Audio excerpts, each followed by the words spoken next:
Hi, my friends. Welcome to Sort of Brilliant, a show where the characters are made up and the sorting absolutely does matter. My name is Rachel. And I'm her best friend and co-host, Lauren. Every other week, we're going to invade a fandom and determine whether your favorite character belongs in Gryffindor, Hufflepuff, Ravenclaw, or Slytherin. We're the Harry Potter podcast that talks way more about any other franchise.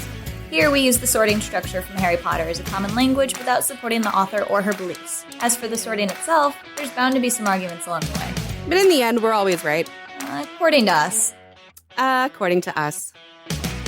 When you came in, the air went out. Every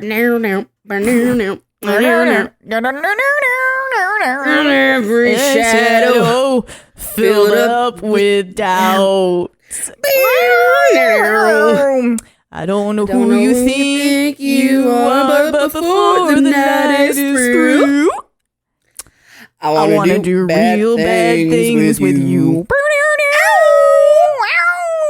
Can you guess? Can you guess what show we're doing? There was a tweet that was going around a couple months ago that just showed the HBO screen with the static. That's and what I hear immediately. When that pops up, what do you hear immediately? True Blood, bitch. Yep. Immediately True Blood, the most iconic fucking opening to a show. Oh, man. How I loved True Blood. For a minute, before we started recording, me and Lauren were talking about how it falls off like midway through. I want to say like around season 5. Also, there's certainly literally 6. No point to Sookie after season 4. I guess that's true. I'm not interested in her after the boys are like, after she tells them both to fuck off. I'm like, all right, why are you still here? Fairy thing, I guess. No, I wasn't interested. Like, why? I don't care. You'll quickly learn that we're not big fans of Sookie. I'm probably meaner about it than Lauren because I think the Stackhouse family are a bunch of fucking rejects in general. I don't like them from the grandmother down. The parents, the whole fairy lineage, trash. I don't like them at all. So I'm probably way worse about them than she will be. I was a fan of the vampires. Like who could have guessed? And her giving them both up, insane shit. Okay, give up Bill, sure. But what are you doing? Like, Eric, really? We're gonna get into this with what whole thing and what she says to him, and then what happens, and and then the Alcide anyway, I can't with her. So blurry husband. Brief recap of like how we got into True Blood, whatever. Our backstories with True Blood. I think we both watched live. Yeah? You watched live? Yeah, up until a certain point. Me too. So I want to say, again, I remember everything. I just don't know where to put certain things season-wise. I want to say I stopped watching when they killed Warlow and Eric started burning in the sun. And I remember thinking they're going to kill Eric. And I didn't want to go back. I never wanted to see it come to fruition. So I watched that shit like way later in the maybe 2015 or something. It took me a really long time to get back to it. However, in high school, my friends and I used to have a thing called True Blood Sundays where we would get pizza and drinks, and every Sunday we would go and like religiously watch it on Catherine's family had HBO, so we'd sit in her living room. Mm-hmm. True Blood Sundays, like religiously until they burned my boy. And then that was over. True Blood Sundays ended. But it was a good time. It was a great show to come back for every week. It was a lot of fun. And similar to what I'll say in our next episode about the next show we're doing, even when I didn't like people, I still really liked the stories. I still really liked the dynamic of the characters and like the ensemble. I really liked the world. So it was always fun for me. I'm happy we're finally here talking about it. Spooky season. I started watching. I stopped watching earlier than you. It was mid season 4, and it wasn't for any particular reason because I really liked Amnesia Eric. I think that's my favorite season probably because of all the Eric, and the Eric and Sookie, which I genuinely am not like a huge fan of Sookie, but you'll hear us say many times that we didn't like Sookie, but we wanted Sookie with Eric because that's what Eric wanted. Like, I don't give a fuck about the Sookie half, but Eric he really just wanted deserved her. it. Just give the baby like what he like. It's a crazy choice, but give him what he wants. Right. No, but I stopped watching mid season 4. And I think it was just logistics. I used to watch with a friend in high school, and we went to college, and I stopped watching with her, and I didn't have HBO. Like, my parents didn't have it. We were watching it on DVD after the season had finished, so I wasn't even really watching it live. Because actually, when I first started watching it, I was pirating episodes off of like Pirate Bay, like getting the torrents and watching them. So I was never watching live because I never had HBO. But I mean, you were there like when it was airing. Oh yeah. I mean, I was like, well, I was watching as you do, like when it comes up on Hulu the day afterwards. Yeah. So yeah, it came out my junior year, and it went through like even into I think our first year or two of college. Just like we kept coming back for it. It just at some point, it just started to get weird. Like it lost some of the charm that it had because man. Certain shit, like certain finales, I remember the feeling in my gut of just being like, oh my God, Russell Edgington on the live TV, and now the weather. Like, certain things are just cemented into my brain. Tiffany, like, I'll never forget. Oh man, was he mad? Eric fucked his shit up. Oof. Yeah, I mean, iconic for sure. Iconic show.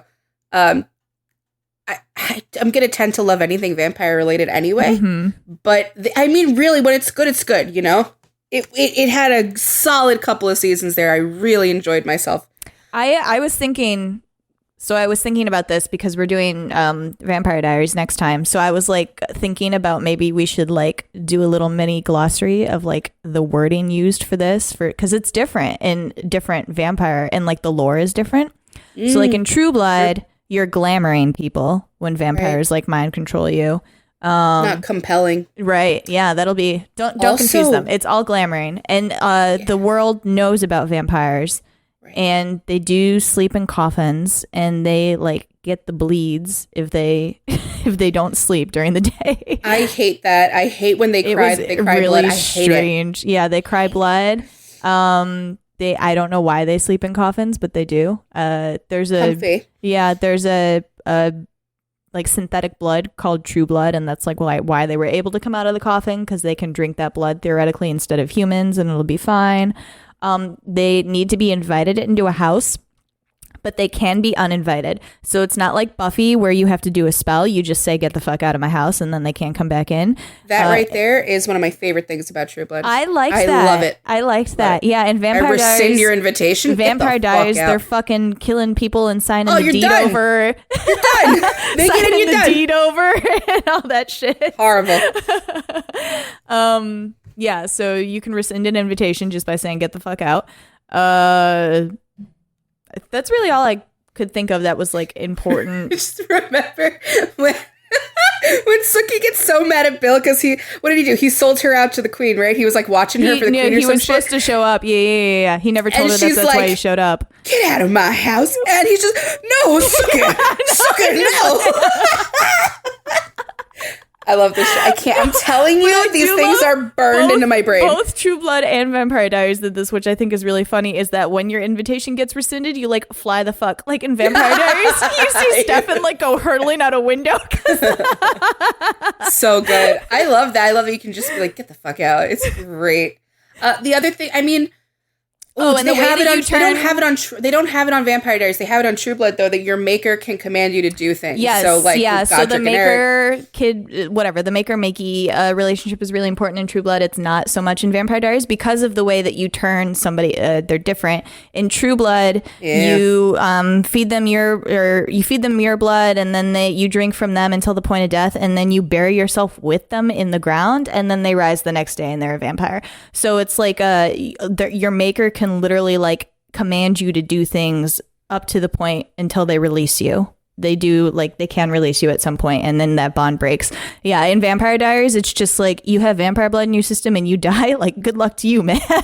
You either drink human blood, just snapping necks you on drink that show human blood, or you die vampire. Like, whatever. But does True Blood have I don't think their vampire blood heals, right? Like on it does in Vampire True Blood. Oh, it does. Okay. Yeah. Also, there's a sex connection in True Blood. So if you drink a vampire's blood, then you have sex dreams about them, which was a great way Stackhouse, for them to get Eric Northman naked with everybody in the show. True. Very true. He's so. He has a sex dream. Funny. Sam Merlot has a sex dream with him. Jason Stackhouse has a sex dream with him.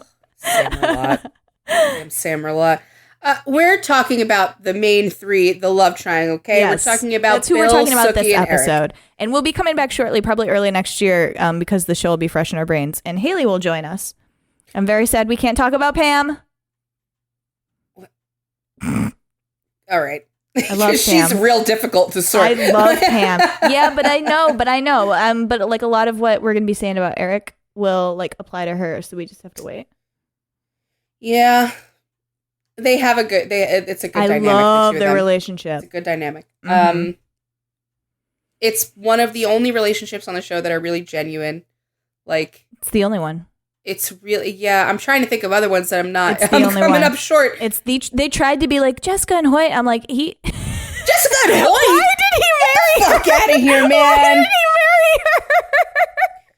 Hoyt and his mama issues and his Jessica issues. You seem to like Hoyt. I hate Hoyt. I hate Jessica. No problem with him. I hate Jason. Listen, I hadn't seen that he like I knew they broke up, but I hadn't seen that he gets his mind erased by her and then comes back and is like still mind erased, but is drawn to her and just decides to marry her without his memories coming back.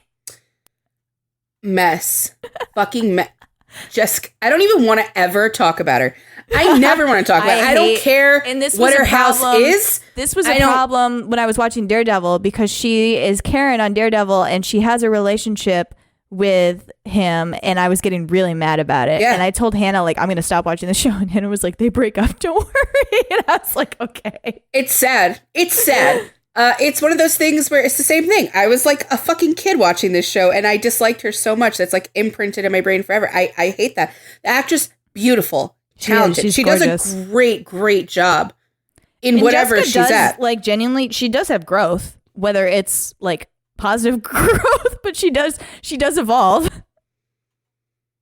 Oh, I hate the hymen thing too. Yeah, that sucks. It's horrendous to do that to her. I was also like, how? Like, it's not as that bad.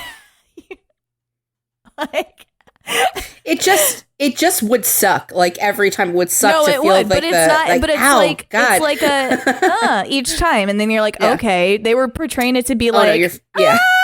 like, I don't know. I guess it depends. I'm sure it depends and varies for women. They say. True, yeah.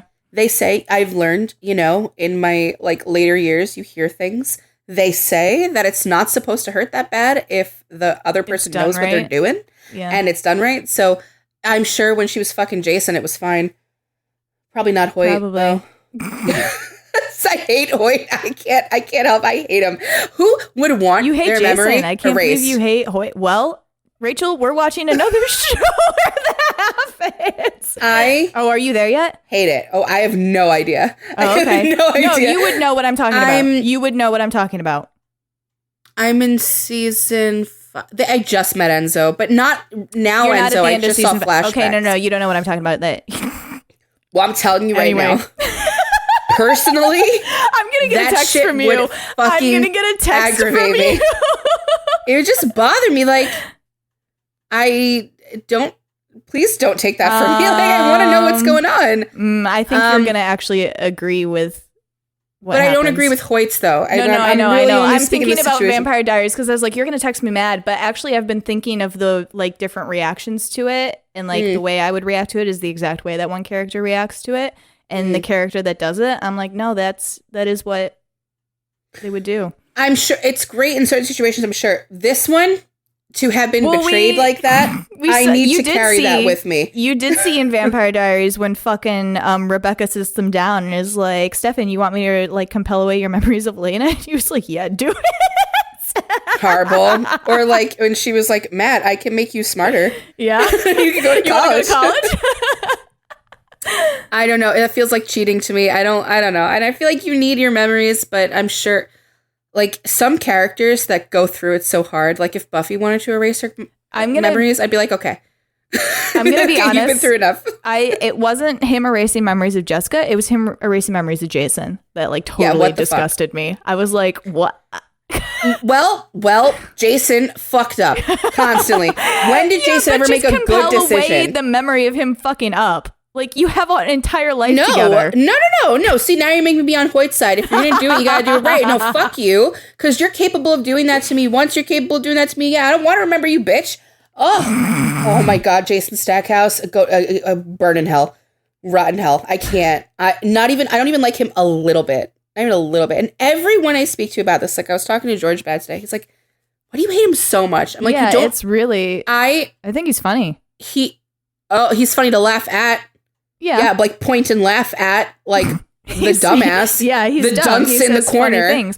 I was telling you. I don't think I said this on the air, that there are two types of people you can be if you're like the quintessentially human person of the supernatural group. Like you're human and you're gonna stay human the entire time. Like you're not gonna turn into something else. Mm-hmm. You're human.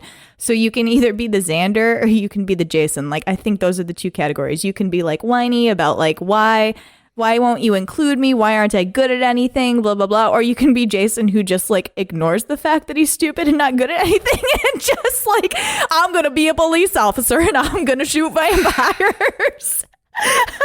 I don't know why they made him go so far. Like why he lasted so long on that show just to make me fucking suffer year after year.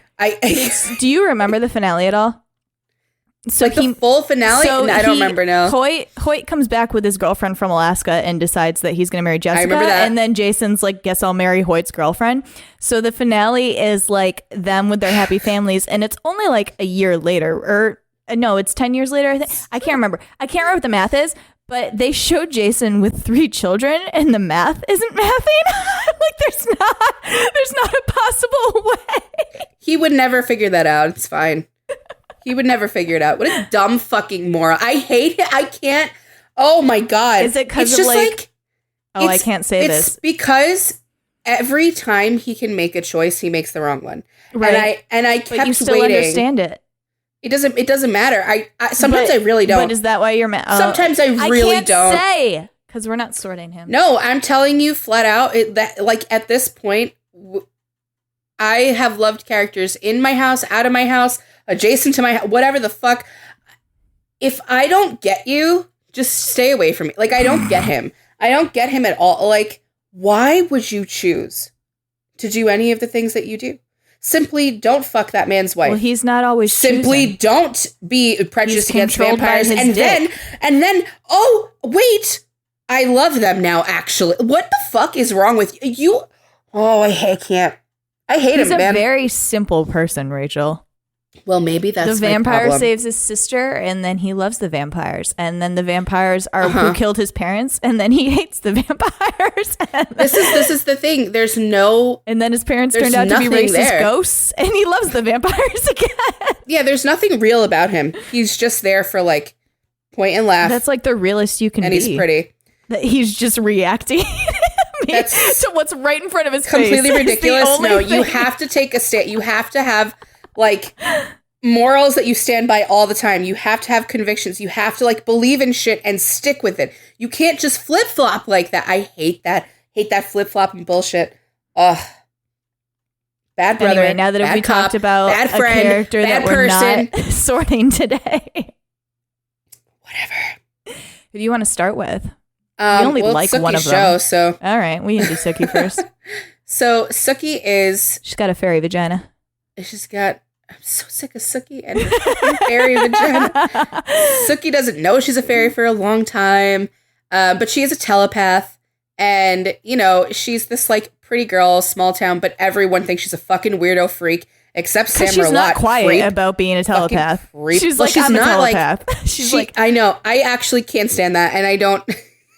I don't get it because Edward Cullen was fine. Right. I don't get like he was good. Well, he didn't go around telling people, I know what you're thinking. Correct. Why are you doing this? I really didn't understand her with that shit at all. Because everyone thinks you're so weird, honey. Like, rein it in a little bit. Rein it in. I don't think I'm wrong to say that she's like naive, especially at first. Right? When I'm she not meets wrong. Bill, she tells him at least 4 times that she's a virgin. At least 4. Until he fucks her on the dirt, into the dirt. And then Great she's scene. like, and then she never says it again. Great scene. But she tells him multiple times that she is inexperienced and that she, so since she's in a small town, she's a pretty girl, she hears what these men are thinking about her, and it's disgusting, as you would assume that it would be. So she can't read vampire thoughts. So she's like, oh my God, it's so quiet. Relief. She loves Bill because it's so quiet. And he's like seemingly a gentleman because she can't hear her thinking about wanting her fairy vagina. So Right. It's an illusion, Sookie. This is what I mean with the naive shit. Like, but but that's how she gets sex, like pulling the little like virgin card. Like, yeah, I guess so. She says it enough times. She could have at any time hooked up with Sam, who's constantly salivating over her. But she Who wants Sam she's a lot? very cute about ignoring it. Yeah. So annoying too. I do not like Sam. I like Marla. Sam. I don't actually know. have no clue what his house is. I haven't do. thought about it. I could probably guess. I don't like him at all. It's like Jacob Black vibes, and not just because he becomes a dog. But yeah, I understand immediately why she's drawn to Bill. I understand some of the naivety, and I understand like the way she was raised, like why she is the way that she is. She's got very strong convictions and beliefs, very unlike her brother, idiot brother. Like she's all about God. Yeah, she is. She does do. So Sookie's a Hufflepuff. So she is yeah, at we first, should say. Right, yeah. So again, small town, prejudice town. So they don't like this vampire thing. They don't want vampires coming to the town because vampires are different and scary and weird. They don't want to deal with them. And Sookie is like stop being prejudiced, like they're just like other people. So she's really like the one ushering the vampires into the town, which then causes the whole town to be like, whenever anything goes wrong with vampires, like it's Sookie's fault, which I don't know that I blame them, to be totally honest. But she does come to a point after they have done bad things to her where she's like, I fucking hate vampires, I never want to speak to a vampire again. And she holds on to that. She others them real hard. That actually is the whole reason that I couldn't see her in another house. That we talked about it really briefly, Sookie, and it's the othering for me. Flips the switch. Oof. And she flips it hard. She's like, it's not coming back on. Fuck you, Bill. Fuck you, Eric. And she does it. Yep. And it's not just like individually by person. She's like, all vampires. Fuck you. I don't even care if that you're still nice to me. Like Eric, she's like, no, bye. Yeah, but no problem like begging Pam to turn Tara against Tara's will. Yes, she's pretty hypocritical. If it's for her own like justice or her own sense of like morality, she don't care. She's got that Hufflepuff justice big time. If she believes something is wrong, she's gonna be the person who stomps into the room and walks up to the most powerful person in the room who could literally just kill her. It's like the entire storyline with Eric having bought her house when they thought she was dead is like her entire relationship with Eric. Which Eric loves because he's like, you're so funny. I could murder you. She's still like screaming at him and stomping her foot, especially at the beginning of the relationship when he was just like, oh, interesting. You read minds. Like, you're going to be my little mind reader monkey. And she's like, you're going to pay me like you're going to pay me money and you're going to do this for me. And he's like, okay. Yeah, they're very their houses with each other. Okay, I'm not going to talk about him yet. We got lots to say about him. Yeah. But her in regards to Eric, so it's very, very Hufflepuff to not be taken by someone's like looks or power or anything like that. Mm-hmm. It's almost Gryffindor, especially because she go by meets the him vibes after Bill, right? Yeah, but she's like, I'm with Bill. So it's like the loyalty obviously is huge in that house. So that's the whole thing, and she never loses the connection to Bill the whole way through. Even though I'm not remembering the very last season very well, I do remember that they get to the very end and she's like, I still love you. And he's like, yeah, you're still drawn to me. And that's the problem. The fucking, well, and it was him too that he was like, I can't of course, stay away from you. But I remember her specifically like he makes her murder him. Yeah. Which we'll talk about. Bill Compton is a psychopath. Anyway, but Sookie, like, whenever she catches a vibe about you, it's very hard for her to shake off that first impression of you. So if she loves you immediately, she's going to love you forever. And if she doesn't like you, she's never going to trust you fully after that. So we see this so she's disgusted with Eric. She does not like Eric. Yep. He murders people. He's bad, and she does not like him. And then in season 4, Eric loses his memory. And he's very sweet and he's very charming, and she's the first person that he runs into, so he kind of imprints a little on her as somebody who like does not have his memories, and it's just like and so at that point he's like, I'll kill people for Sookie, and she's okay with that. Not a lie was spoken. Right. So she so they go through they get into a relationship where it's like, will you like me if I'm back to my old self? And she's like, yes, I will.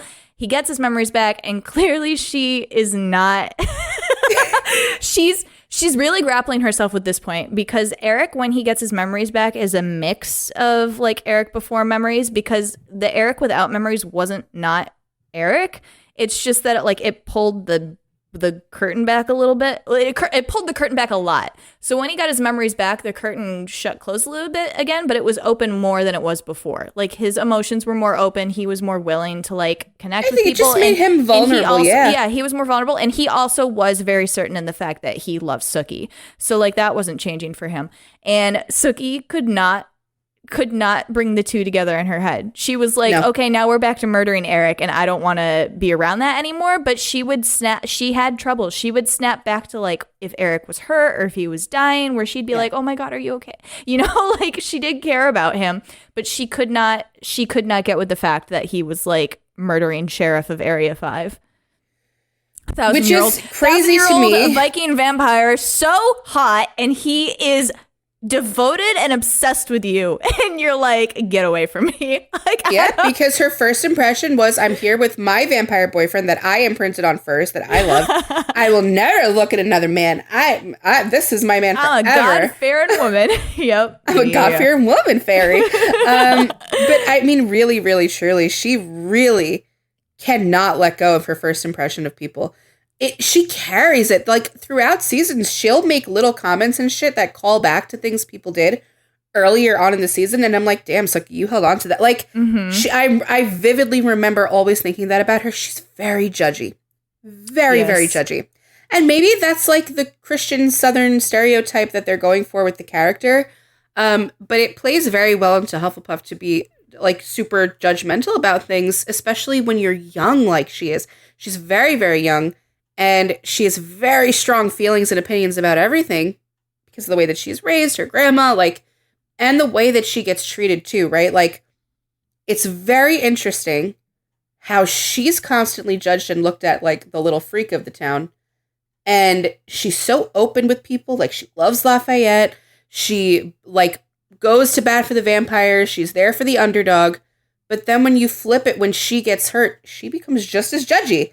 Mm-hmm. And it's weird to me how the two can exist in her, but I think as she becomes more of an adult, more of a grown woman, a worldly experienced person, sees all this fucked up shit, she just stops, like, the fucks start to go away, right? Like, she's not as forgiving. She's not I think one of the things, like, especially with her, is that when she finds out, and what we find out, like, what the big interest in her is that her blood can help vampires walk in the sun.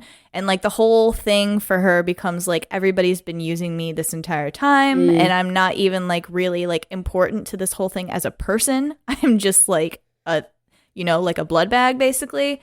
I think that's where she starts to lose it, where she's like, I don't blame her. No. That sucks. That would suck to find out. And she's not thrilled with the concept of being a fairy at all. Like, she doesn't love it. No. And also, she's not even full fed. Her powers are limited. That's the hugely fucking Hufflepuff thing with her. The second they tell her, like, you have a finite amount of energy, and if you lose it, you will no longer be a telepath. You'll no longer be a fairy. You'll be a human. You'll be a full human.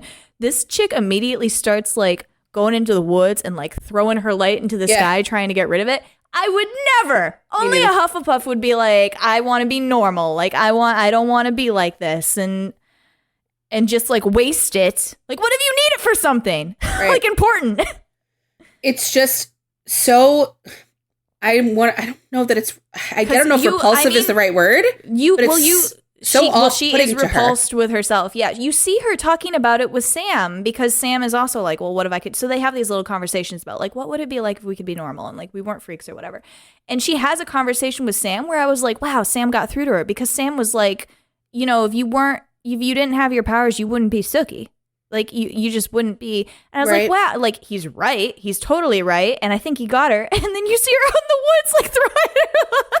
She does not give a shit. She's like, get this away from me. It is not me. Like, yeah, no, she's so like the one thing Sookie is solid about in the entire world is herself. Like who she is as a person, her belief system, like what she thinks, how she's so sure of herself. And that's why she can march up to Eric and tell him to go fuck himself. And she's not like taken with him at all. And that's why when Bill pisses her off, she's like, get the fuck out of my house. Like, or when she has these powers, don't want them, get rid of them. She also, so this whole thing with Warlow where it's like, she's like, she finds out she's supposed to be his bride and she's like, ew, like gross, fuck that. And then Warlow shows up and like talks to her and is like, this is why, this is my whole story of my life. And I really love you. And he like spends a little bit of time being like, no, for real, I love you. She is like, okay, I will marry you. Like it's part of a deal. Yeah. It's part of a deal where she's saving Bill and like the rest of them. But she's also like, but I will actually marry you and I'll be pretty happy with it. And then he snaps and like yells at her and murders somebody. And then she's like, you're mean. I don't want to murder you anymore. She takes it back. And then if I recall correctly, he bitch slaps her. It's bad. Yeah, he becomes a huge dick about it. He fucking snaps. Well, because he was trying to do it her way. Because she was like, why should I marry you? I don't love you. And he was like, I love you. And was like doing all this like, I really do love you. And then when she was like, no, never mind. Like, I want to go save my friends first. He was like, bitch, marry me. He wanted to walk in the sun, man. He was yeah. It's when they kill him that Eric burns, correct? Right. Am I linking the two correctly? So he's a fairy turned into a vampire. Right. So the whole reason, so his blood, like Sookie's blood, you can drink it and you can be outside for like a couple of hours. If you drink his blood, you can be outside permanently. So when he dies, that like magic goes away. And then, so everybody who drank his blood and could be out in the sun can't anymore. The fear in my soul. When that happened, I just stopped watching the show, bro. I stopped. You really thought they were going to kill him like that in the fucking Arctic? I don't know if you remember, like, living in, like, 2009, 2010. Do I remember? But we didn't have constant news or, like, access to celebrities the way we do now where we know, like, where are they? What are they filming? Whatever. I didn't know if Alexander Skarsgård wanted to come back. I was like, I'm done. Goodbye. Also, they fuck with my boy Lafayette too much. I was just, like... It's like how Hannah I felt about Buffy after a certain point. When he died, and I was like, he never died. What? I was like, he didn't die. What? Hannah told me. Does she mean when he killed Jesus? No, she said she stopped watching when the weird religious cult came in and Lafayette died. And I was like, you mean season 2? And she was like, no, I was like, I mean, there are several cults, but that was the first one. The Fellowship of the Sun was season 2. And I was like, Lafayette didn't die. He made it all the way through. No, he just stays to be tortured forever. It's fucking horrible what they do to him. And I don't know. I don't think I said. I know Eric's Lauren's favorite character. Eric and Pam probably a tie. Eric For me, it's Eric and I dearly love Lafayette too. More. I dearly love Lafayette too. But yeah, so it was hard, like to keep going certain points, like when Marnie takes over him, and then Jesus, like it's a lot. He goes through a lot. That witch shit was so stupid, bro.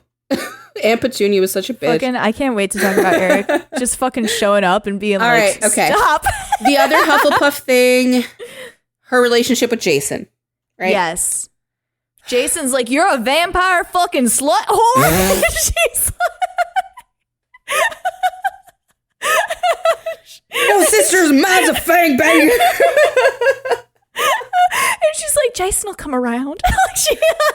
What is that? So I can't stand that. I can't stand that because I kill him.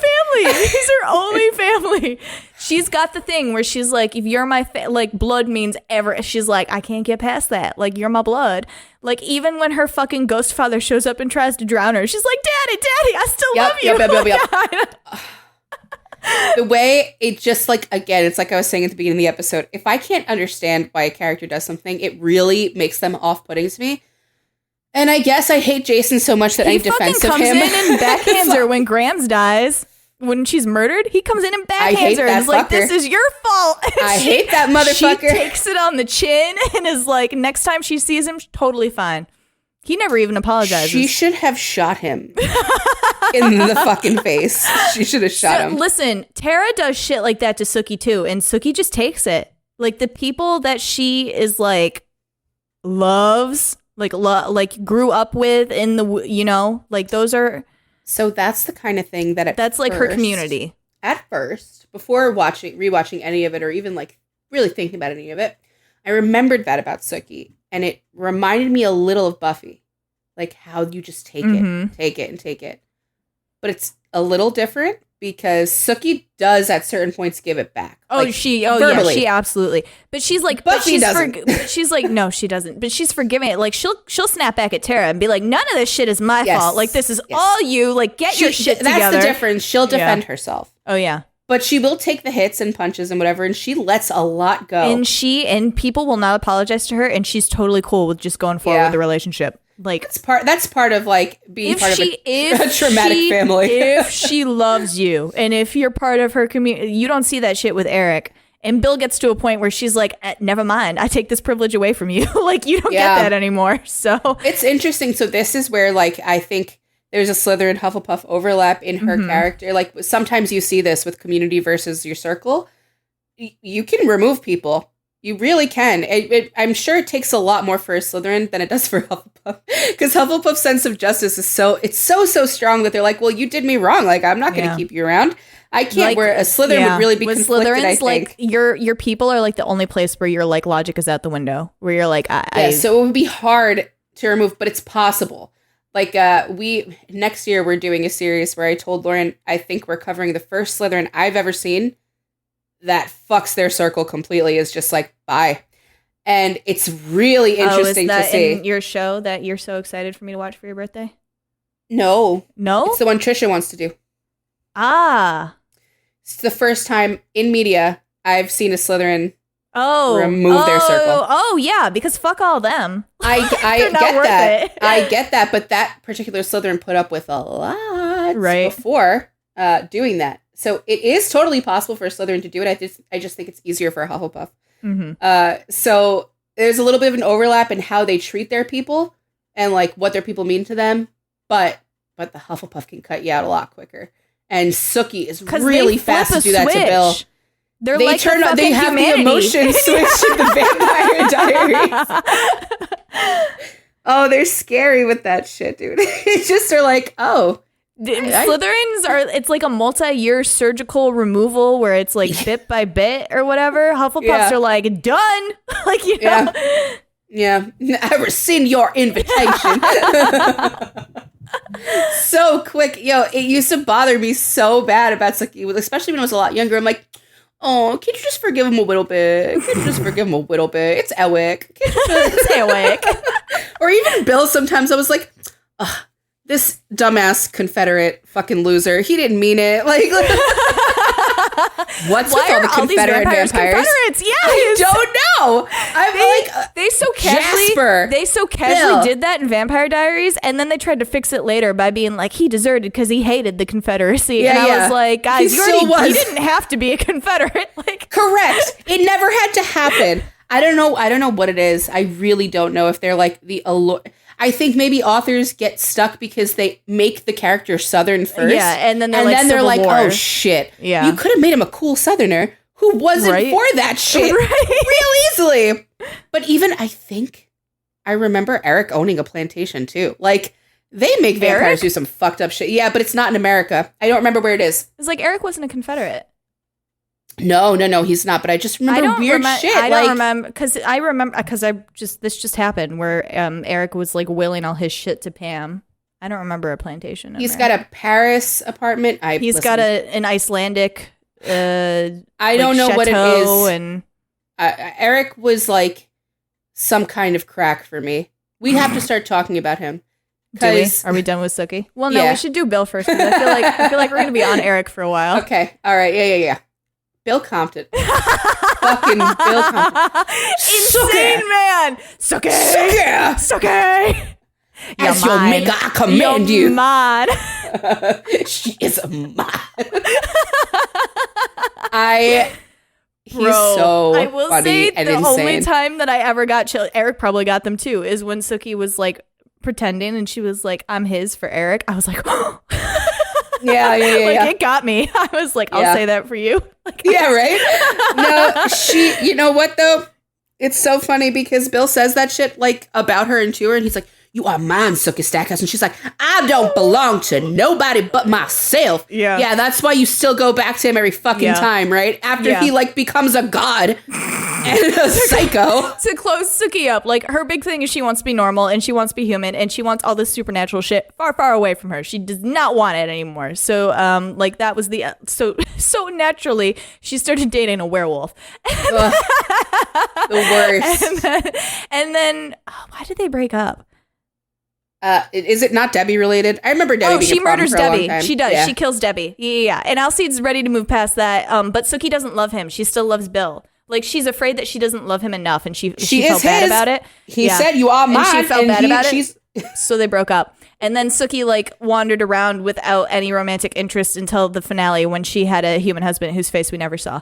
The most ridiculous thing I've ever heard or seen in my life, But in character for Sookie, she said she has a very, okay. That was the whole thing. I can't call her prejudiced. There are characters that are very prejudiced against vampires in very canonical ways. She's not, but she's a judgy motherfucker, and she never wanted to be one. And it's very consistent with her character in House that she never is one. Never wanted to be a vampire. Nope. Never. She was like, kill. And I mean, Vampire Diaries is like that too, but for very different reasons. She's like, I don't want that life. So the whole thing is like, Eric's like, how are you going to be with Bill? And she's like, Bill will have to figure that out. It's true. Yeah. But the reason that they end up separated, if we're going to get to Bill, because the way that Bill does this is insane.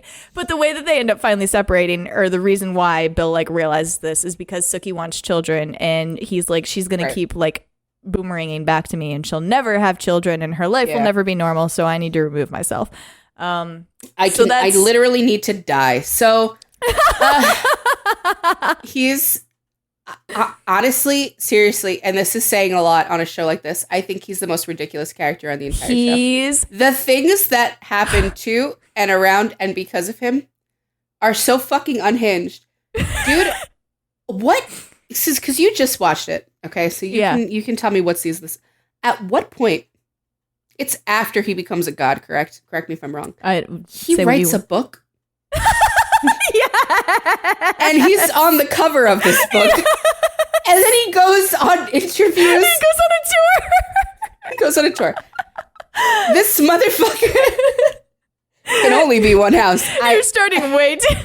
I'm so sorry. It's just one of the things that's really like... No, there are a couple of things with him that I'm really like. His ending, how he became a god is very telling for me.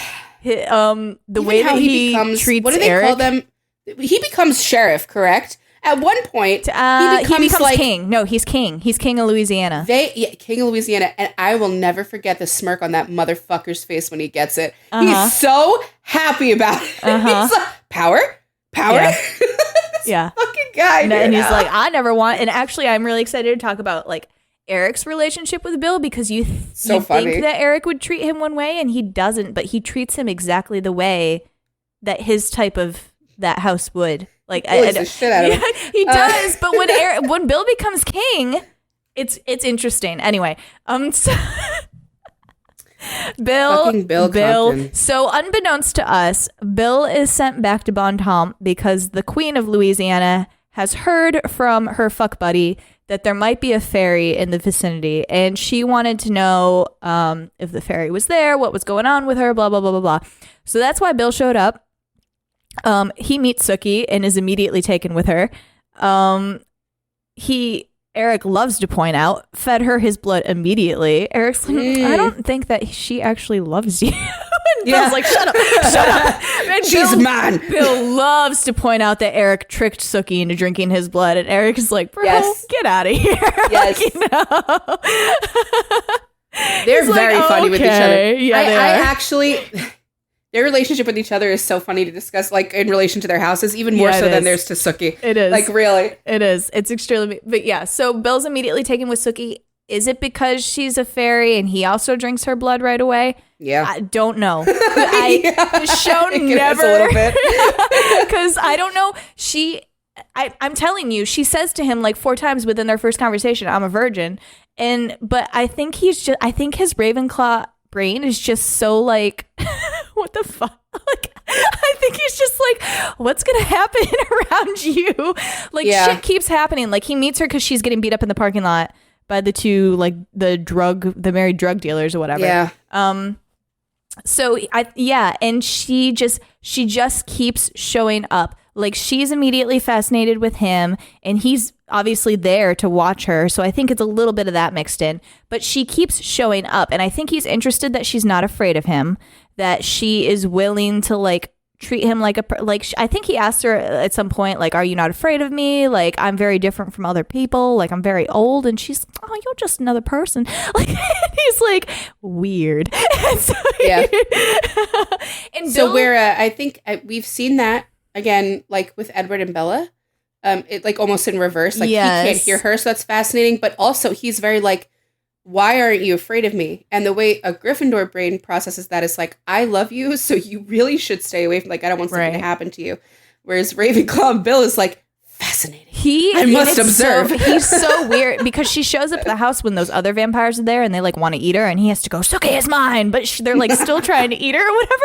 And he's a little bit like Tamlin sitting in the corner. Like, God, oh no!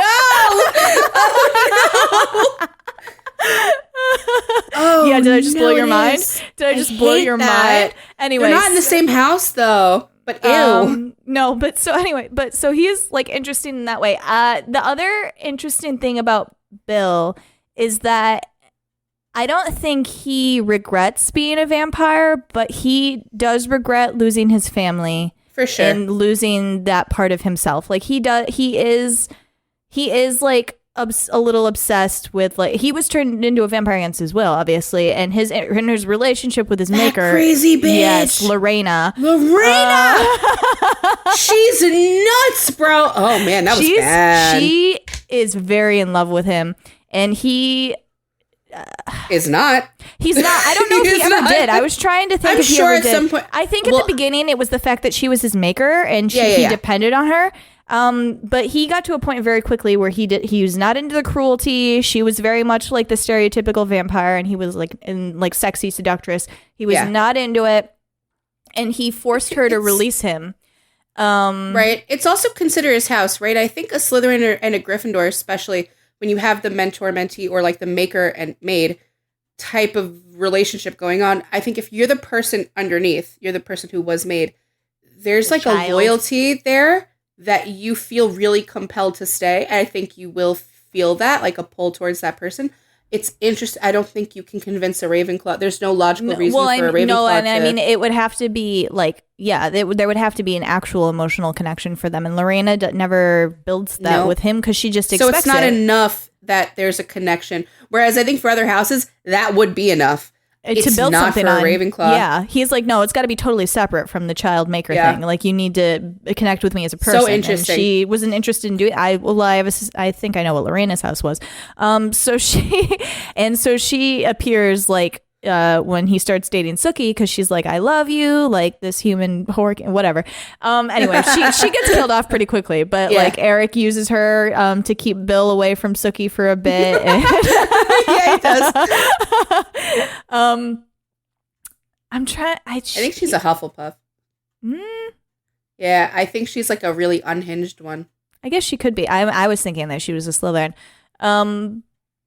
But you want that mess? I mean, I don't want her. You can have it. I don't want her with her crazy, him twisting her head around during sex. Oh no! Oh no! I blocked it out now. Oh my god. Oh, it's so bad. But Yeah, but Bill, so Bill, I think this is very Ravenclaw of him too, because Eric truly questions this and like untangles it and sorts it out. I don't think Bill cares if he loves Sookie because he tasted her blood and she's a fairy. He's really like, I don't even have to question it. Yeah, so he's like ready to marry her almost right away. Like he proposes to her. You do me the honor. Be my wife. He finds Sookie and he's very, and he also, he was duplicitous, but I don't think he thought of it in that way. I just think he thought of it as like, Sookie doesn't need to know this information because I no longer care about this side quest I've been sent on. He's just like, that's also like he never tells her why he showed up and that he was there watching her, which is a problem for Sookie. That's when she first gets really mad at him and she rescinds his invitation. Does that not remind you of another Ravenclaw we're going to talk about? Where it's just like, you didn't need to know that until you needed to know that. And it's like, actually. The one we're talking about very soon? Yeah. It's very shortly. Like, why would you not mention that? I think most Ravenclaws are like that, but they're like, it's not information that you need until you need it. I hate that.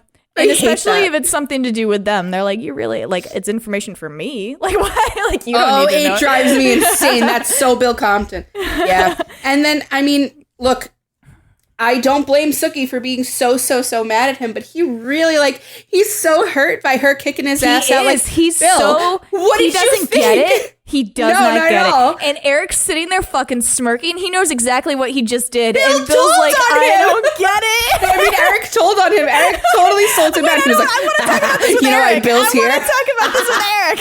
It's so funny. It's Maria's house. It's great. But Bill does not get it. And he is especially like mystified when Sookie like falls in love with Eric, even though Eric's memory is gone. He's like, I do not get it. Like, you love me. You can't like fall out of love with me. But then, and Jessica has a problem. Jessica's so weird. She's like, you should love Bill no matter what. And Bill's like covered in blood.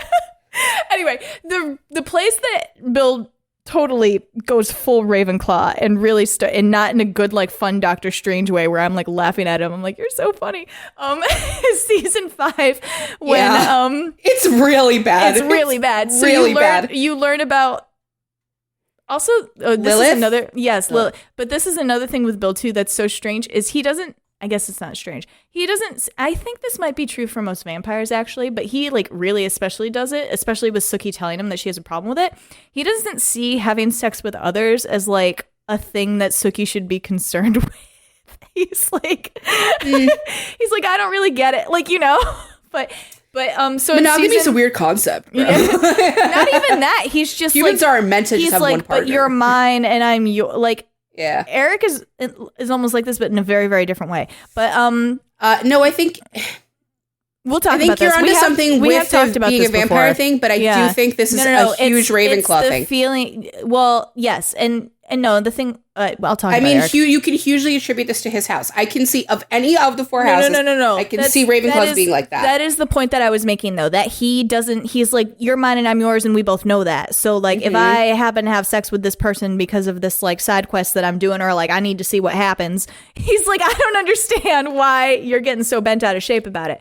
Right. We'll talk about Eric. Eric is also like that because vampires, but it's very, very different. No, but it's much more. It's different with Bill. No. I'm saying like that's Bill's motivations and like thinking behind it. Eric's is different. We'll get to Eric. But yeah, so in season 5 that we learned about this whole vampire religion where it's like actually our Bible is wrong and there's this vampire Bible and it says that Lilith that vampires were created before humans, essentially. Humans are based on the image of vampire. Vampire are based on the image of God. And Lilith was the first ever vampire. So this fucking vampire council does not believe in this. So, like, the bad guys are these people who are super religious, and the vampire council's like, you're fucking crazy. We want to integrate into society, and, like, we want to be normal. So they have a vial of Lilith's blood, and if they drink it, they like a drop or two, they get like high and crazy and very vampire-y. They want to like drain all these humans or whatever. So this is where I don't even understand what happened. Bill was trapped in this underground bunker for a couple of months and totally lost his mind. Completely loses his shit. You cannot leave them alone like that. Whatever system that he had, it was probably somewhat like family, something like that. And also he wanted to integrate. He wanted to be a part of the human society. I'm going to tell you my opinion on Bill. He fits right in where a Rick from The Walking Dead fits in, where it's like, you're a good little soldier and he follows the rules of what he has to do. And he just finds other people fascinating. Because the lady, whatever the fuck her name was, found him in like the 80s and told him like, you're going to help us so that we can be, I don't remember what they called it, but integrated. He's a big rule follower. Yes. So until it doesn't suit him, and then he becomes the power. So this is very Ravenclaw. He's in this fucking bunker for a couple of hours or for a couple of months, and he's having sex with people who are like whispering in his ear that, you know, actually this like vampire religion is correct, and Lilith is like the creator of all things, blah blah blah blah blah.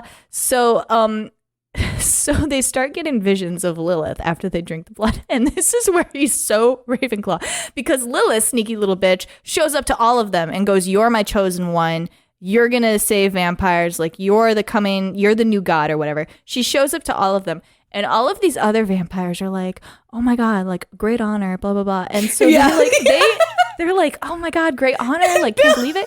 And they like innocently tell Bill, like, Bill, like, religion has found me. Like, I'm the next Jesus Christ. And Bill fucking murders them. Yep. He's like, oh, that's so nice. Snaps their fucking neck. Like, it's so cute. It's going to be like, me, bitch. Nowhere did Lilith say you need to murder everybody else. He just decides that he's going to That makes sense to him. And his girlfriend, she tells him, and he lets her, like, he leads her through this little charade where he's like, yeah, I'm going to follow you. Like, you're the next one. And then he gets her in bed and fucking murders the shit out of her. This is the part 2 where Eric starts, like, being like, are you okay, bro? Because yeah. He's like, I always knew you were fucking weird, but this is like he shows up next level shit, Bill. To save Bill because Sookie's losing her mind. So he shows up to save Bill for Sookie. And Bill's like telling him all this religious culty shit. And Eric's like, uh-huh. Yeah. He's like, bro, let's get you a nap. Let's get you a nice coffin. He'll get you like a blood bath. You need to like, please rein it in ever so slightly. But I don't think, to my recollection, he never says anything to Bill about it. He lets it rock. No, he does. Because again, we'll get into this with Eric, but Eric doesn't see visions of Lilith. He sees Godric, and he sees Godric telling them that he's straight off the path and he's doing the wrong thing. So Eric and his sister is there that he has sex with. Remember, like the girl that Eric. Of course, I remember fucking his sister. The other girl that Godric turned or whatever, and she was full on religious until Godric showed up and was like, "Bitch."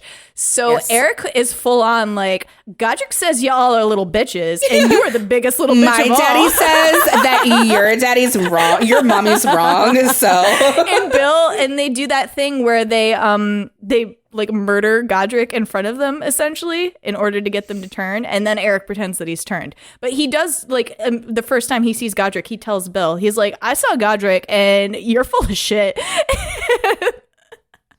Yeah. But it's also Bill he starts right into that role, pissing me the fuck off at this point. Everybody around Sookie's like, it's not just you, man. I will never forget the feeling of seeing that for the first time and how mad everyone was at Bill. It is his new system. He is very, not just religious, but like, I am God. I'm the savior. I'm God. I can walk in the sun. And he's that like, so the first time you see him like turn into this, like he's covered in blood and he's chasing him. He's fucking creepy as hell. And then he shows up at his house and he looks like old Bill Compton. And he's like, I'm the same Bill you knew. I just got all these special powers. And they're all like, nah.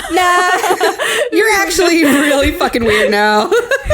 Yeah, he fully is just like, why won't everyone worship me? I'm God. Like, you should just he doesn't get it. Me. He's like, it's real easy. Like, I'm telling you what to do. It's very Ravenclaw to not, like, to really, it's not even, it's not a malicious thing at all. And I'm not even, it's really not on purpose, but a lot of them, like, especially these super unhinged ones that we see, really can't understand another person's perspective. And it's because of the whole system thing. It is because your system is so your law, your truth, and everything. And it's like, this was Bill's things, right? Like, he was waiting for somebody to come tell him like how the world worked, and like Lilith came and convinced him this is how the world works. So now he's showing up to these other people and is like, I have been told by Lilith, and now I'm telling you, and I've got all these cool like, I'm showing you I can walk in the sun. So like, what do you not like? I'm here to tell you. Aren't you relieved? I'm here to tell you. And these people are like, get the fuck away from me. Have you heard of our Lord and Savior, me? Have you heard of me today? And Eric's not having it. He's like, we need to kill him immediately. And Sookie's like, but it's Bill. And then she gets to the point where she's like, all right, you got to kill Bill. And then Jessica, I don't even want to talk about Jessica. Jessica loses her shit. Shut up. Oh, God. I don't want to talk about her. Never mind. I really don't. Because if I start... Yeah, we won't stop. You're not going to stop. Nope. Between her and Jason, you can't let me talk about either of them. So they drain his blood in the compound because they need to be able to walk in the sun. So he goes to save them in the sunroom, and they drain his blood, and that removes all the Lilith blood from his system. So he's no longer a god. So like Rachel said, he writes a book about his time as god, and then he publishes it. What a fucking lunatic. I can't. And he's just like, but this is that happened. And this is the other so season 7 is all about like vampire HIV basically. So they manufacture a virus that only affects vampires. Humans can carry it in their blood. If you drink the human's blood, you get HIV. You're dead within like months. So Bill gets this HIV, and it's faster for him than everybody else, and it's because of Sookie's blood. He drinks Sookie's blood at one point, and it like speeds up the process. So they find the cure. You know, Eric takes the cure. Sookie knows about it. She goes to Bill. Eric even goes to Bill and is like, we found the cure. You can take the cure. And Bill's like, nah. They're both like, what? Like, you need to explain your reasoning. Like, and Sookie's like, you at least owe me that. Like, you owe me. You need to tell me why you want to die. And Bill straight up is like, I'm not gonna explain. It's just he refuses to explain to anybody. And Sookie I would have staked him at that point. I would have been pissed as fucking hell. Like, you're not gonna explain yourself to me. You've just told me that you want to die. Like, what? Right. Yeah, especially for a Hufflepuff. Can you imagine? She fucking imagine was the feeling inside her. Mad. And then he eventually tells Eric why he wants to die. And it's because he's like, Sookie will never have a normal life if I'm alive, because she will always be drawn to me. We'll like never be able to stay away from each other. So Eric's like, you need to tell Sookie this. Like, you know? Why does she need that information? I don't understand why she would need that. Like, just, I'll die. Like, and then he goes to her, simple. And then he goes to her and goes, I want you to stake me in a coffin. You know, think it's about not the just trauma that he is inflicting on her so he can have his full circle moments. It's also like, it's not entirely selfless like that either. It's not like, I just want Sookie to have a good life. I remember he goes on this whole spiel about like, you're not supposed to outlive your children. Yeah. And he circles back to his original system where he goes back to, like, he reverts to the whole family thing too, where it's the natural order of things. He always is there's this whole flashback where, like, he has several flashbacks with his family, like where he shows up too late to see his son again before he dies, and he shows up at the end of his daughter's life, and his daughter begs him to turn her, and he, like, refuses. So he is like, like, it's not just for Sookie's sake. I shouldn't be alive. Eric's like, he's what like, are you talking dude, about? He's like, I was the king. I was like all this cool shit. I literally became God. I wrote a book. I fought in the war. I'm trying to go see my kids now. Go have some of your own. Like, that's really it. He's just like, this chapter is done. The end. Like, he's just, that's it. I'm done here. He's actually insane. Truly. He is. Start to finish. Start to fucking finish. Bonkers, dude. And I shipped it the entire time. I shipped her and him and her and Eric in equal measure the whole time. I loved like how cuckoo bananas he was. I don't know. It was just like, of all the characters, I had such a hard time. I remember watching this younger, being like, but why? But why? Like, really? But why? Like, why are you so tempted to become this god? creature. Like, but why, Bill? And, once you put the Ravenclaw heading over all the behavior, it all really comes into focus super well. I can't remember. Was he king before I think he was king before he was God. Because the reason he goes to the council is because he's king or whatever. Because they kill. That's why he has the power, like, to be there in the conversation. Yeah, right. He's king they before. Kill Leah or whatever the fuck her name, the redheaded queen. They kill her, and then they make Evan him, Rachel Wood. Yeah, and then they make him king. I don't remember her name. Yeah. But that's him why and Eric kill the spokesperson again. Yeah, and Russell Edgington, they put him in concrete like that was going to work forever. Yeah. Fucking idiots. They're such dum-dums sometimes. Man. That was all Eric. Dumb shit, Eric. So you've got the Hufflepuff Ravenclaw, another Hufflepuff Ravenclaw relationship. We love those because they're bizarre and twisted, and they are, and we don't have a ton of them. We don't have a lot of them, so it was so funny to see this one. Is this other than Dash and Lily? This is this is our model for what a romantic relationship between these two would look like. Sure, I see it. I think so. No, but I'm saying I don't think we've had another one. We've had friendships. Remember, we've had a lot, so I don't remember. No, we haven't had a lot. Remember? No, I mean we've sorted a lot of people. Oh, I don't remember all the relationship dynamics, but I do know that it's a great representation of that, much more than Dash and Lily for sure, because it's like you really get to see how hard they both love and hate. Mm-hmm. And at certain points, they both really love and hate each other. Truly. Oh, yeah. Like, they really knock down, drag out fights, but the love is just as hard. And I think, the last season, I think some people would get mad and they'd be like, how the fuck are these two, like, acting like nothing ever happened? Right.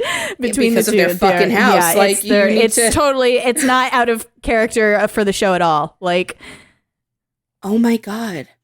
Xander and Anya. Yeah. Oh, yeah. Fucking kooky, dude. Like, it's wild. Yeah, there's a couple I'm not remembering. This is a really good one though. It's a very good model. I enjoy. So yeah. Now let's talk about Eric. Let's talk for the about next 20-30 minutes. Eric Northman. Northman. I have so many things. Hey, I'm shit. so delighted with how he represents. I used to, when I was like 17, from the ages of like 15 to 18, I worked at a grocery store, and everyone used to make fun of me because I had like 9 Eric Northman t-shirts in rotation from Hot Topic. And I would literally just wear them and like my 2 Buffy t-shirts every day. Just like rotate those. I had the one of him like licking blood off his fingers, and I'm just ringing people's like tomatoes up with that. And I'm like, look at it. Look at what adorns my breasts. You are so lucky to be looking into Eric Northman's eyes right now. When I tell you I was obsessed with this man, I was obsessed with this man. Had some wildest dreams about him. Oh my God, yes. Yes. Alexander Skarsgård, what a man. But Eric Northman, fucking hilarious. Like, actually so He's funny. So funny. So yeah, like we said already, he meets Sookie and is kind of interested in her. I think mostly because of Bill. He likes torturing Bill. So he's like, who's this like little thing that Bill? And then he learns that she's a mind reader. And then, like I said, she's like yelling and screaming at him and disgusted with him. And he's like, I could murder you. Like, this is so interesting to me. Like, he's not offended by the fact that he's fascinated by Sookie the same way. I think Bill was also fascinated by Sookie, but it's very different because I don't think it's like he wants to put her under a glass, like in a jar, and observe. No. He's just like, keep going. I want to hear more. Like, he's like thinking in his head, like, there's all these things that I could do next that would be so like great. And like, he's just like, and your reaction would be great. Like, that's what he's sitting there, and he's not like Pam is offended when she's like dissing Eric. She's like, how do like respect him or respect me, and Eric's not really like that. He's kind of just like, no, let her keep saying stuff. Like, know, like let's see. And he wouldn't let other people get away with that shit either. So it's very interesting that he allows it. Well, it's part of like his reputation, right? Like, he's gotta, and like he truly is like, he's capturing humans and chaining them up in his basement and like feeding them to his vampire friends. Like, but he's a dude. I do want to say Eric Northman is a motherfucker. His relationship with Ginger is I fucking love. I am Ginger. I always used to say I would gladly be this for him. Ginger, I get you, my girl. She never had sex with him until that last He season. gives it to her. Season. She is grateful as she should be. But no, Ginger is like their human pet, and they continue to glamour her, and she, but he's taller. He has Wouldn't need to tolerance glamour me, for baby. Ginger. Yeah. So Eric's very simple. His people are Pam, Godric, and Sookie. Those are his people. He's a very simple man. And his sister. And his sister. Yeah. Although he is willing to be like, fuck you when she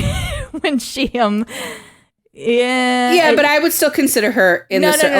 Like, he loves her deeply. I would too.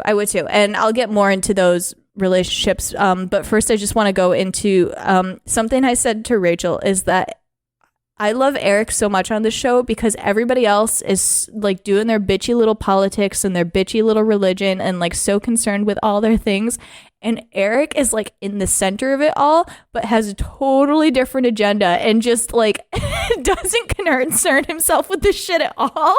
And is just doing his own thing in the middle of all of this, like using all of this and just gets what he wants that we as the viewer don't find out it's what he wanted until like... Yeah. That's true. He's totally, and he says several times, like, I do not give a shit about the vampire like, I do not care. They get forced into owning Fantasia by the fucking magistrate, whatever the fuck he's called, because he's going around fucking French girls and not listening to the council. Well, the major example I can think of that where like everything is going on around him and he's just doing his own little thing in the middle and you don't know about it. It's the whole spiel with Lafayette. Like, selling the vampire blood and everything. Like, that's... And he's doing it for Sophie my Ann. God, him outside Lafayette's window. Poor fucking Lafayette. That his heart didn't stop. He's doing it for Sophie Ann, and you're like, what? No, the other instance where it's like everything else is going on around him is his backstory with Russell Edgington, where everybody else is like freaking out about, and he's like, werewolves killed my family. Yep. It's so Slytherin of him. It did not consume him. He didn't say his house is Slytherin. His house is Slytherin. God, of course he's a Slytherin. I didn't feel like I had to say that. Like, Gryffindor's like would have been consumed by like this, like, this is what I'm doing for the next like 100 years or whatever. He didn't become a vampire because of this. He became a vampire for himself. He wasn't like, I have to continue to live to avenge my father. Totally didn't care. He just had it in the back of his mind that like, if it comes up, I'm going to do it. And Russell Edgington showed up and he was like, cool. Great, I'm going to do it.